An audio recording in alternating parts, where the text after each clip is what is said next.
मेरे प्यारे brothers and sisters, तो आपका स्वागत है मेरे यूट्यूब चैनल में। आज हम नया टॉपिक लेकर के आए हैं जिसमें हम मस्कुलर टिश्यू को एक्सप्लेन करेंगे। जैसे कि पिछले वीडियो में आपने एपिथेलियल टिश्यूज़ को और कनेक्टिव टिश्यू को पढ़ा ही था। अब हम मस्कुलर टिश्यू को एक्सप्लेन करेंगे। हिंदी इंग्लिश दोनों में रहेगा। तो चलिए फिर स्टार्ट कर। सॉरी गाइस, वीडियो लेट आने के लिए क्या है कि लगी हुई है हॉस्पिटल में कॉलेज की तरफ से, जैसे क्लिनिकल किया जाता है ना, वैसे ही। तो मेरा पूरा टाइम इस हॉस्पिटल में बीत जाता है, जिससे वीडियो बनाने का टाइम ही नहीं मिलता। अच्छा, आप लोग भी कमेंट करके बताइएगा किस किसने कॉलेज की तरफ से हॉस्पिटल में ड्यूटी की हुई है और कितने टाइम की हुई है। तो कमेंट करके ज़रूर बताइएगा मुझे। फिर चलिए स्टार्ट करते हैं बिना देरी किए हुए। सबसे पहले हम ये जानेंगे कि मस्कुलर टिश्यू बोला किसे जाता है, उसकी डिफिनीसन क्या होती है। It is the tissue that our bodies muscles are made of. It helps the control and movement of muscles. यानी कि टिश्यू जो हमारे शरीर के मसल्स को बनाता है, ये मसल्स को मूवमेंट करने और कंट्रोल करने में मदद करता है। यानी कि जो मस्कुलर टिश्यू होता है, ये मसल्स को बनाता है और मसल्स के मूवमेंट करने और कंट्रोल करने में भी ये मदद करता है। अगर हम सिंपल भाषा में समझें तो जो मस्कुलर टिश्यू होता है, ये इसका कार्य होता है कि ये मसल्स को मूवमेंट कराने में और उसको कंट्रोल करने में उसकी हेल्प करता है। The thin elongated contractile muscles fibers that made up muscles tissues। Muscular tissues पतले और संकुचित मसल वाले फाइबर से मिलकर बने होते हैं। इस प्रकार के टिश्यू संकुचन एवं शीतलन की क्रिया आसानी से कर सकते हैं। मतलब कि जो मस्कुलर टिश्यू होते हैं, ये कॉन्ट्रैक्शंस और रिलैक्सेशन बहुत आसानी से कर सकते हैं। कॉन्ट्रैक्शंस का मतलब होता है जैसे आपने एक स्प्रिंग ली और उसको खींच दिया तो कॉन्ट्रैक्ट हो जाती है, और जब उसको छोड़ देते हो तो रिलैक्स हो जाती है। और ये पतले और संकुचित मसल फाइबर से मिलकर बने हुए होते हैं। अगर हम सिंपल भाषा में समझें तो जो मस्कुलर टिश्यूज़ होते हैं, ये संकुचन और कॉन्ट्रैक्शन और रिलैक्सेशन आसानी से कर सकते हैं, और ये पतले और संकुचित मसल फाइबर से मिलकर बने हुए होते हैं। These muscles, also referred to as voluntary muscles, are under our control, and those muscles which are referred to as involuntary muscles are not under our control। यानी कि कुछ जो होती हैं मसल्स वो वॉलंटरी होती हैं, कुछ मसल्स जो होती हैं वो इनवॉलंटरी होती हैं।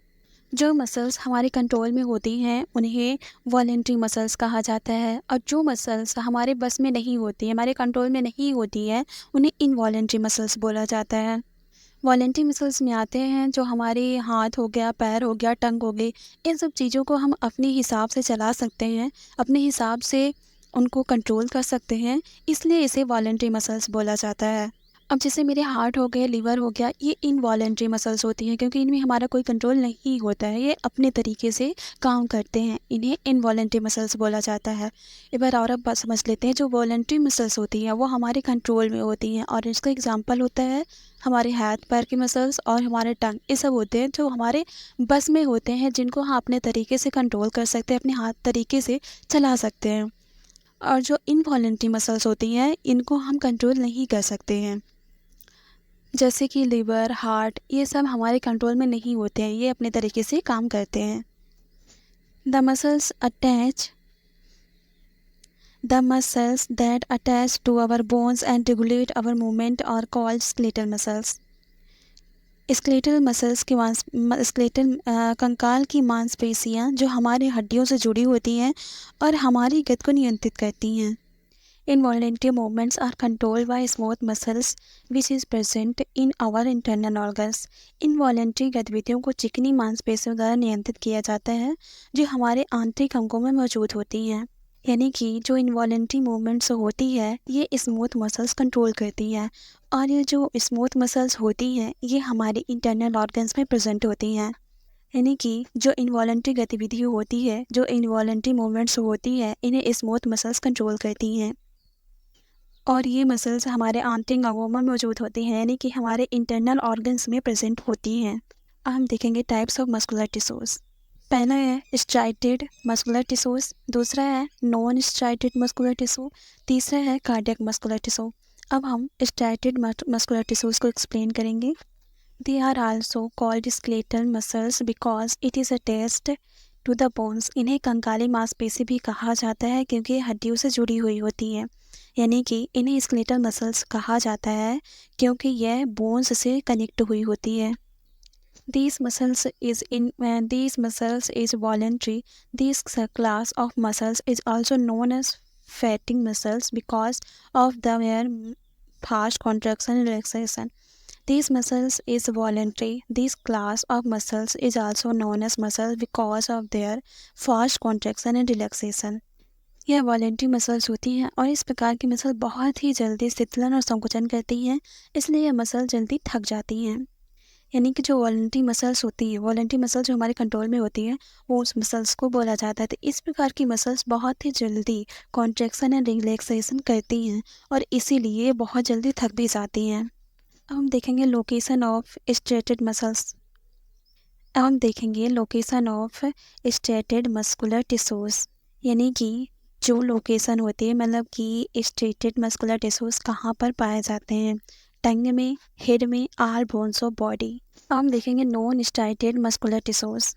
It is also known as non skeletal muscles because it is not connected to a bone. इसे गैर कंकाल मांसपेशी भी कहा जाता है क्योंकि हड्डियों से जुड़ी नहीं होती हैं। यानी कि नॉन स्केलेटल मांसपेशी, नॉन स्केलेटल मस्कुलर्स भी कहा जाता है क्योंकि ये हड्डियों से कनेक्ट नहीं होती हैं, यानी कि हड्डियों से जुड़े नहीं होती हैं। जैसे पिछली में देखा था, स्ट्रेटेड मस्कुलर टिश्यूज जो होते हैं वो हड्डियों से जुड़ी हुई होती हैं, पर ये हड्डियों से जुड़ी हुई नहीं होती हैं, इसीलिए इन्हें नॉन स्केलेटल मसल्स कहा जाता है। Bone fatigue muscles, since they exhibit an extremely sluggish contraction and relaxation. They are non fatigue muscles. ये गैर थकान वाली मसल्स होती हैं, यानी कि थकती नहीं है क्योंकि ये अत्यंत धीमी गति से संकुचन और विश्राम करती हैं। यानी कि ये थकती नहीं है इतना जल्दी क्योंकि ये धीमी गति से कॉन्ट्रैक्शन और रिलैक्सेशन करती हैं। जो इनवॉलेंट्री मसल्स होती हैं ये धीमी गति से काम करती हैं, इसीलिए ये जल्दी से थकती नहीं हैं। और जो वॉलेंट्री मसल्स होती हैं वो बहुत जल्दी थक जाती हैं, जैसे कि स्ट्रेटेड मस्कुलर टिश्यू में आपने पढ़ा ही था। Spindle shape non striated muscles tissues that it is not uninucleated. Spindle के आकार के गैर रेखित मांसपेशी ऊतक जो यूनिन्यूक्लिएटेड नहीं होता। Non striated muscular tissue spindle आकृति के होते हैं और इनमें एक ही न्यूक्लियस पाया जाता है। अब हम देखेंगे location of non striated muscular tissues. Location of non striated muscular tissues, यानी कि जो नॉन स्ट्राइटेड मस्कुलर टिश्यूज होते हैं कहाँ पर पाए जाते हैं बॉडी में। स्टोमक, इंटेस्टाइन, यूरिनरी ब्लैडर, यानी कि ये सब इनवॉलेंट्री मसल्स होते हैं जो हमारे कंट्रोल में नहीं होती है, जैसे कि स्टोमक हो गया, इंटेस्टाइन, यूरिनरी ब्लैडर, हार्ट, ये सब इनवॉलेंट्री में आता है, यानी कि नॉन स्ट्राइटेड मस्कुलर टिश्यूज में आते हैं। अब हम बात करेंगे cardiac muscular tissues. Non skeletal muscle and cardiac muscles are not attached to bones. Non skeletal muscles और कार्डियक मसल्स हड्डियों से जुड़ी हुई नहीं होती हैं। Thank you for watching. अगर वीडियो आपको अच्छा लगा हो तो लाइक और सब्सक्राइब जरूर करिएगा। Thank you.